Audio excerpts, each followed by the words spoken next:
And there, in the pit of darkness, you see it. That light, that friendship. It's us, through Imperial Eyes. Welcome back to the Book of Boba Fett, Episode 5 review.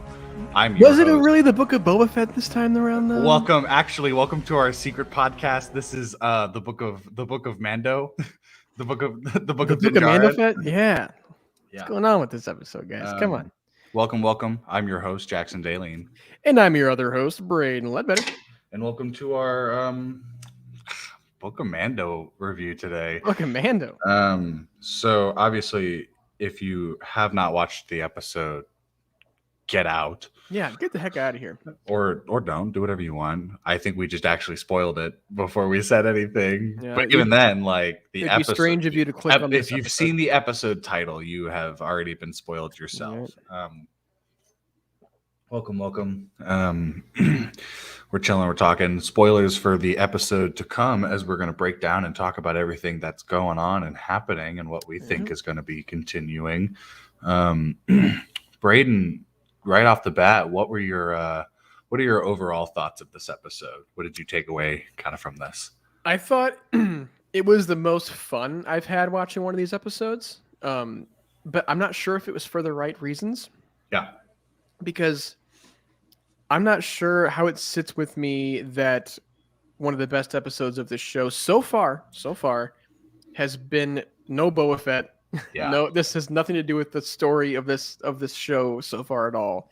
It's like a weird Mando like one-off special. It feels like they accidentally dropped season 3 episode 1. It's like it felt like they accidentally dropped an episode of season 3, and a lot.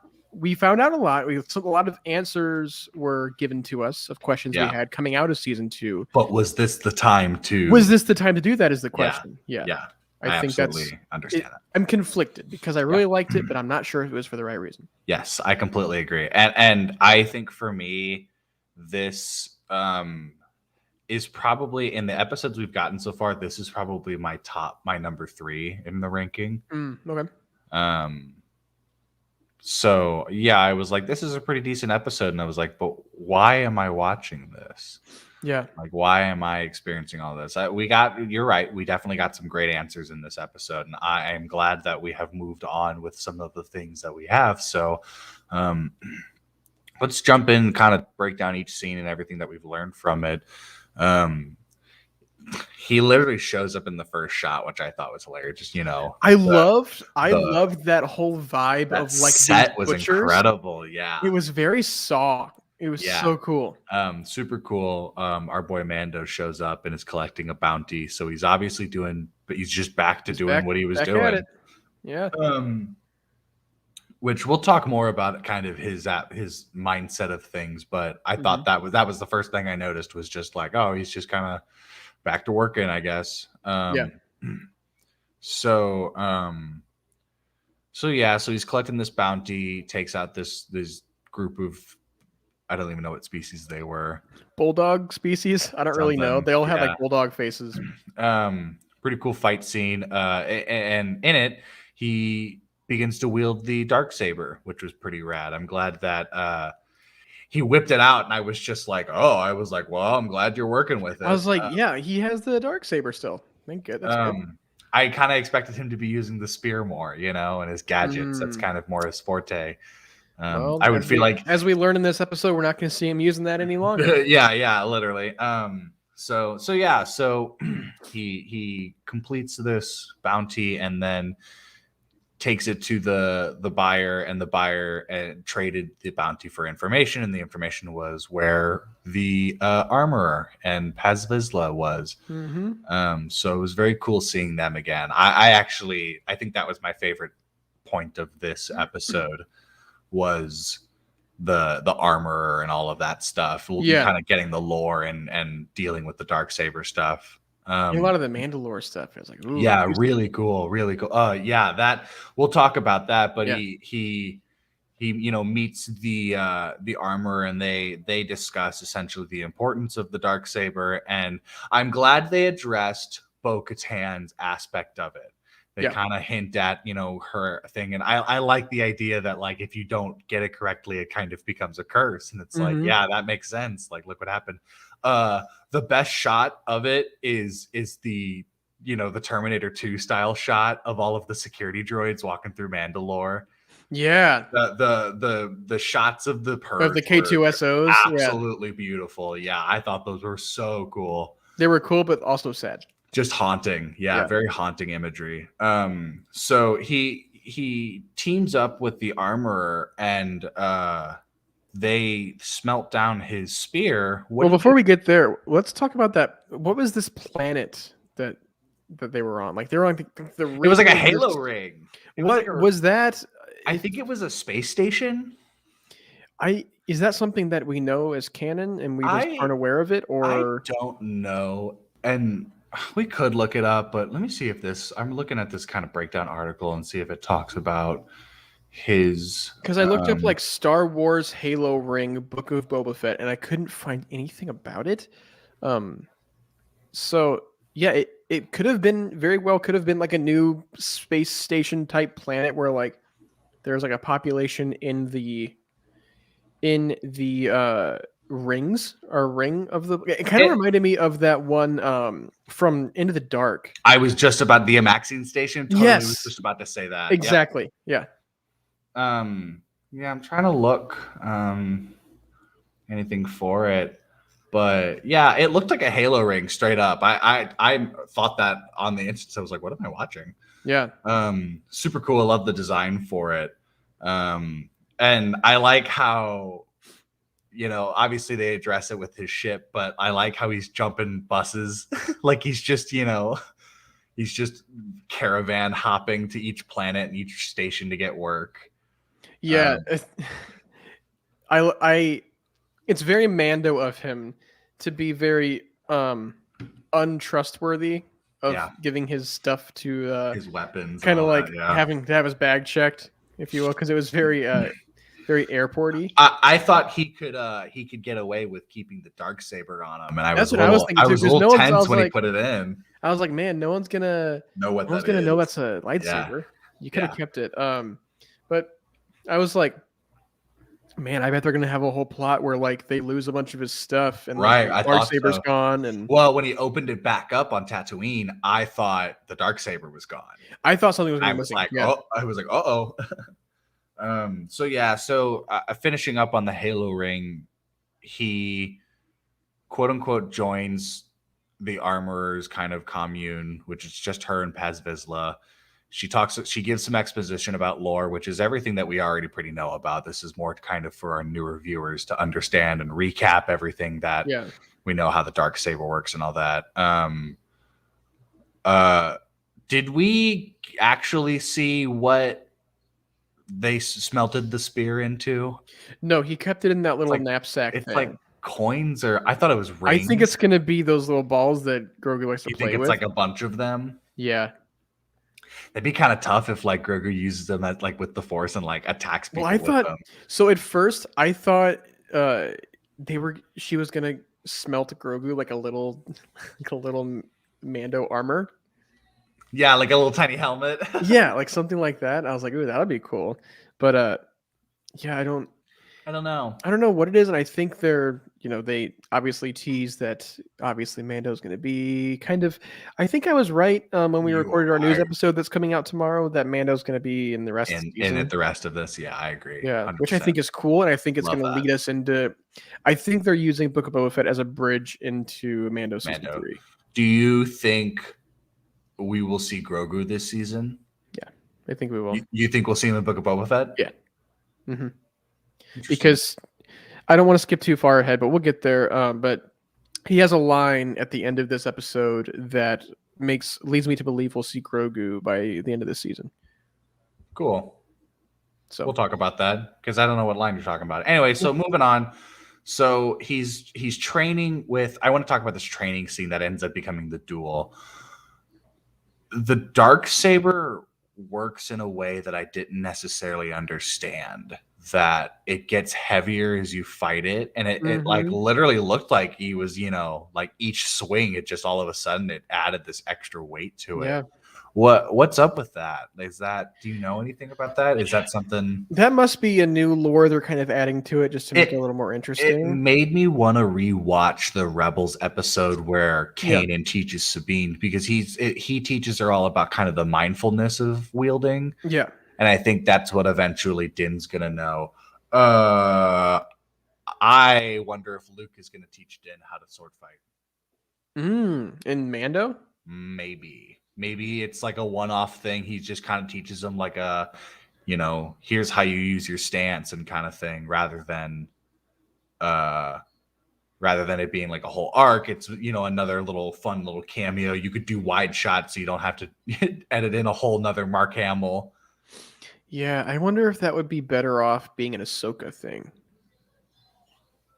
That's true too. Ahsoka would be a good choice to Yeah. teach him, Yeah, get we him into learn that. like we learn a lot about kind of like Mandalore and like the ins and outs of this dark saber thing, but we also learn a lot about like this creed that he's part of. Yeah. I am finding it interesting that he met Bo-Katan and went right back to the armor and all of that, and like, obviously broke his code for Grogu, and then was still kind of about it. Love that scene where he's holding Paz Vizsla by the throat, Yeah, that was and great. she makes him, she just creeds him, she disbands him, and you are no longer a Mandalorian. I thought that was a very kind of intent, like, oh, like, That was so well, sudden too, like, because what's he gonna do, all she did was ask if he's ever taken off his Yeah. helmet, and I thought he was gonna be like, it's gonna lie. He'd be I like, thought he was gonna no. lie too. Yeah. But he's like, yeah, I have, and she's like, well, sorry, you're no longer Mandalorian. And I was like, dang, that fast. Thought the fight was really cool. I thought Jon Favreau sounded tough as nails in this At episode. first I was like, is that even Jon Favreau? He added this like base level He to put his some voice. gravy on that, Yeah, dude. it was good. Yeah. So yeah, so poor Mando gets excommunicated from his commune, and I wonder if like they're gonna start sending. Actually, all right, season 3 theories. The armor becomes a villain because they're all like religious zealots, and I think she's like a former Maul. Which, like, the Yeah. horns on her head, but like she's so kind of enveloped with Mandalore lore that like I she's also too caught up in it. well, it's like she's so faithful to ancient ways that giving the creed of like the deed of Mandalore to another like person and species doesn't sound like, I feel like she would be someone who like wasn't for that. Yeah. But I mean, Maul did win it square and fair, but square and fair. Square and Pre-Vizsla's it dead, just makes me think like it's almost like that's not fair. Yeah. That he like is not a Mandalorian anymore because of her. Because this creed, the more I think about it, the more I'm like, this is bullcrap. Because like Bo-Katan and like her whole, obviously like a lot of the what are they called, the death. Bo-Katan's is it's like owl something. Oh, right. But like they what it is. embrace like taking off your helmet and Yeah. this whole like not being a part of this old ancient creed that it was once so upheld in Mandalore, and now is just like practiced by a select few. I'm wondering if there's going to be a way for Mando to get back. I think he's going to end up kind of joining Bo-Katan in that area, and they're going to kind of work with him more on it being about the people rather than like the creed, Yeah, because Boba's going to teach him how to rule with respect, and then Bo-Katan's going to teach him like what are the importance of like being a Mandalorian, like, but rather than don't take your helmet off and always kill people with guns kind of thing. Where Bo-Katan's going to be like, no, you need to be a leader. Like, you need to be someone important. Yeah, and I thought it was interesting how, I don't know if we actually talked about this aspect at all, but the big Beskar staff, she talks about how like it probably shouldn't exist Yeah. because it can pierce Beskar armor.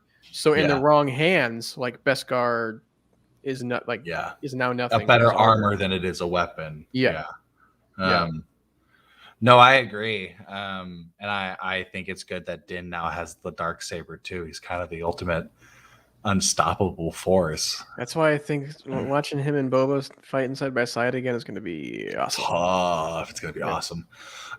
So moving on, he gets kicked out, and our boy Din hops a bus over to Tatooine, where he meets up with our good friend mechanic Pelimoto, um, which was fun. It was cute. I'm just not a big Amy Sedaris person. I've never seen her in anything besides this, so I'm indifferent. Yeah.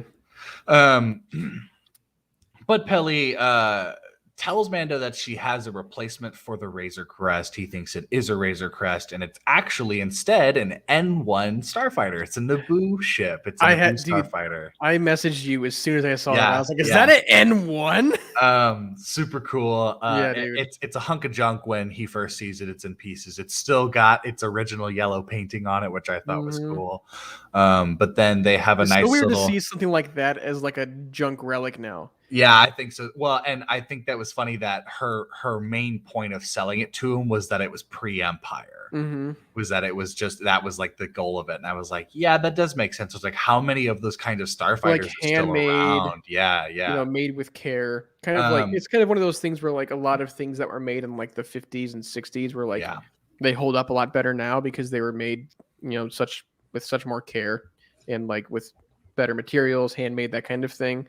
Whereas now everything is kind of like cheaply made and made in mass quantities. Kind of like I would say that that's kind of a reflection on like how the Empire did things. Yeah, no, 100%, absolutely. Yeah, so Capitalism. capitalism, everybody.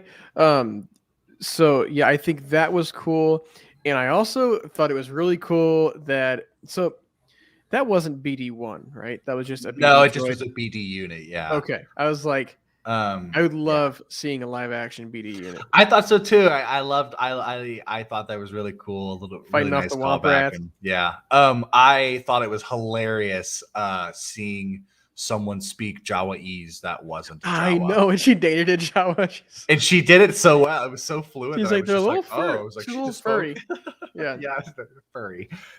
Yeah, I thought that was all really funny. Loved the work montage and something I noticed with this episode in Mando is he's a little more casual in his talking. He's more playful. Yeah, and the two instances are when they're working on it and he's kind of guiding her. He's got this very lighthearted tone, but then when she's like, "Do you want to go fly it?" His really is very like, "Really?" You know, it's got like that little kid on Christmas. He's like, "Really?" It's very like Can I? I'm telling you, dude, it's very Anakin.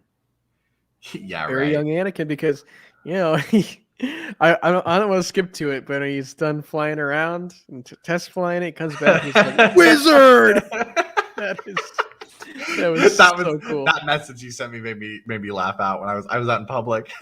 Did he just say wizard? Yeah, that made me smile. Yeah, so they finished the ship. It's this really cool like black and gray gunmetal color. It's like kind of the color of it reminded me of like the base model of the ship from Jedi Fallen Order. Yeah, like the chrome with like yellow accents. I thought that was really cool. Yeah, super cool. It looks great. Sounds great. Oh my god! Can't wait to see it like in fighting action. Yeah, I mean the way that they took him through the pod racing course was super cool because the first time I like whenever she's like going to show him the ship and it's covered in that tarp before she takes it off, I was like, oh my gosh, you're gonna give him a pod racer? Like, what's going on here? And then it finally revealed that it was an N1. But yeah, I thought it was a really nice trip down memory lane, like seeing all these areas of Tatooine that are really familiar from Phantom Menace, and you know, whenever he gets pulled over by the New Republic in space because you can't fly. Can't fly that fast pass shuttle cruiser. Yeah, like a public or something like that, public transportation or something along those lines. Yeah. Love the callback with what's his name? The Yeah, his name is escaping me. I'm on IMDb. I'm about to pull it up, but it's not updated. Anyway, yeah, he was, in the previous Mando episodes as the X-wing fighter. That's not Dave Filoni. Do you know who the Paul other guy? Young Lee. Yes. Do you know who I the other didn't guy know the other. was? I didn't know the other guy, but they kind of like set him up as if he was going to be like a familiar face, and he was just like some dude. He kind of looked like the dude from the first Fennec Shand episode, the smuggler bounty hunter dude that ends up double crossing him, and I hate that guy. Mando kills him, I think.